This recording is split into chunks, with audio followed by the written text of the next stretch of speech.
when we think about the brain mostly being fat, it's not that the fats that you eat dietarily directly end up in your brain. We have to get clear on this, okay? Eating fat does not make you fat directly, and also eating fat does not directly feed your fat brain, all right? These are two different things biochemically: fat in food and fat in your brain and on your tissues. And this leads us to the conversation about the different types of fat in the human body, all right? In the first section, focused on metabolism in Eat Smarter, we talk about storage fats. We talk about storage fats. So these are fats that actually store energy that we evolved to have, that are critical to our survival, right? These storage fats, this is the white adipose tissue.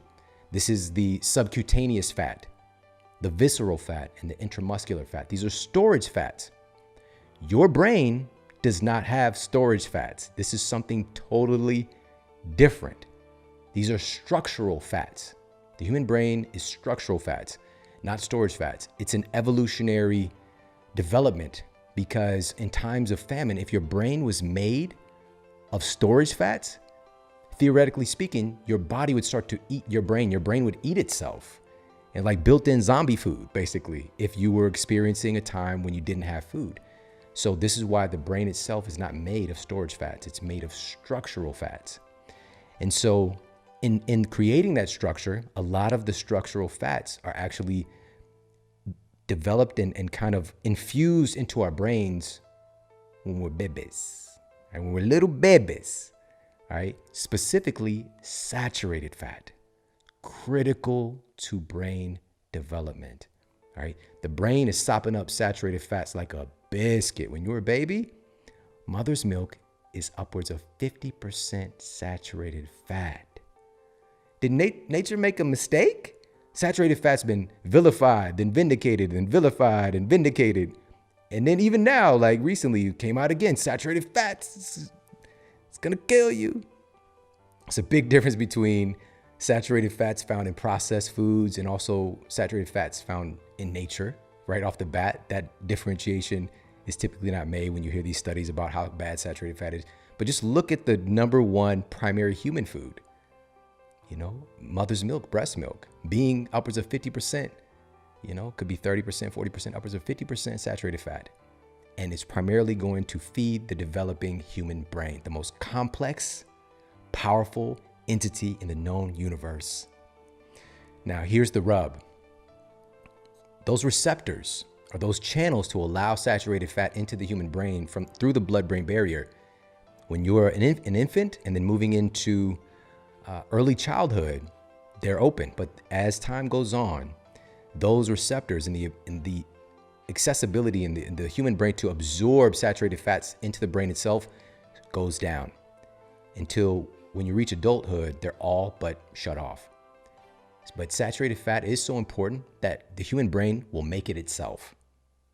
Your brain as an adult, if it needs to, it'll make saturated fat itself. Crazy. However, dietarily speaking, much of the saturated fat we might consume in our diet as an adult does not go to your brain, okay?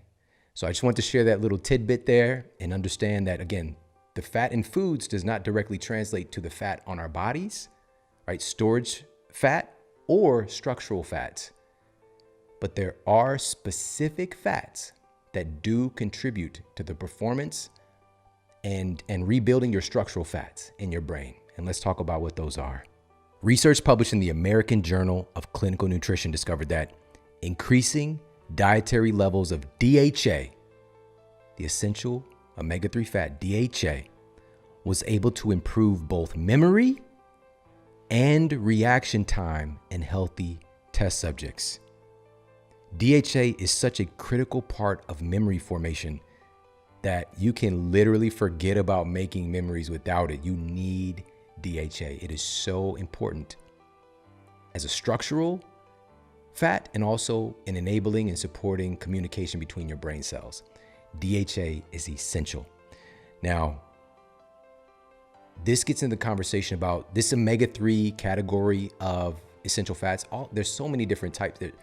Omega-6s are also essential fatty acids, and we need them, but our diets are now so skewed in the amounts of omega-3s we're getting versus omega-6.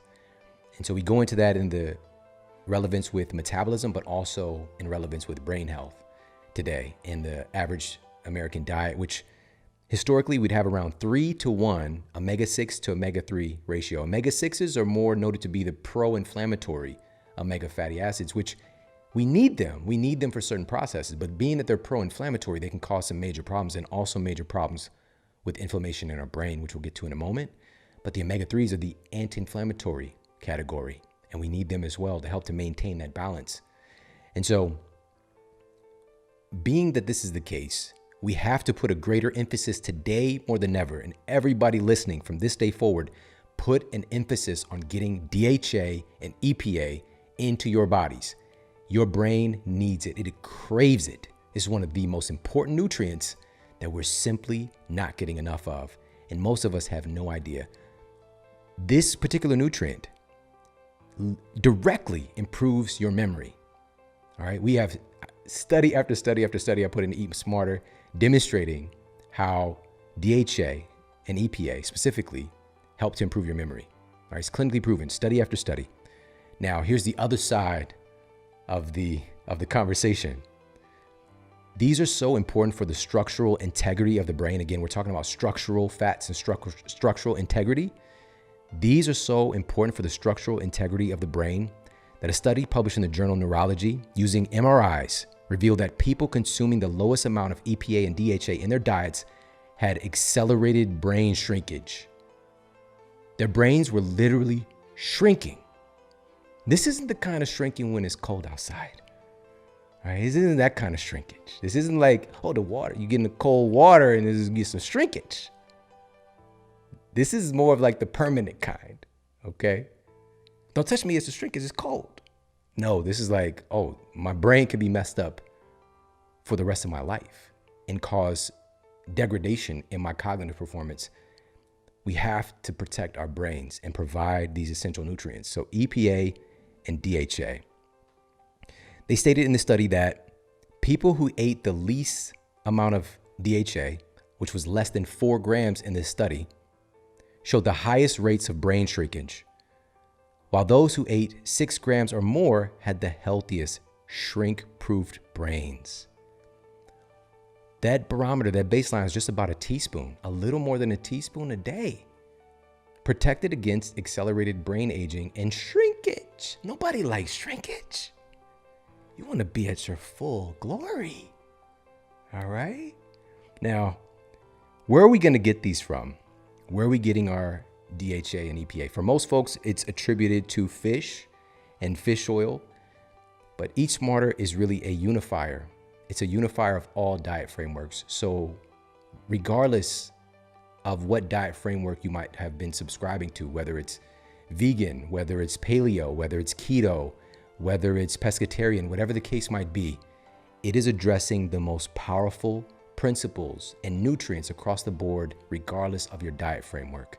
A randomized, placebo-controlled study cited in Nutrition Journal found that test subjects taking just 3 grams of fish oil per day for 5 weeks significantly improved cognitive performance compared to folks taking a placebo. Directly, we got the data. 99% of the evidence on omega-3s and where to get the DHA and EPA, fish oil is what's tested. In addition to that, other sources, dense sources of EPA and DHA, specifically grass-fed beef, pastured egg yolks, and as we mentioned, most popular for folks in that domain is going to be fatty fish. We're talking about the things that can actually cross the blood-brain barrier, these specific omega-3s to make you smarter, to nourish your brain, to improve the structural integrity of your brain cells, and improve signal transduction and the ability of your brain cells to communicate with each other. This is not a joke. You need these things.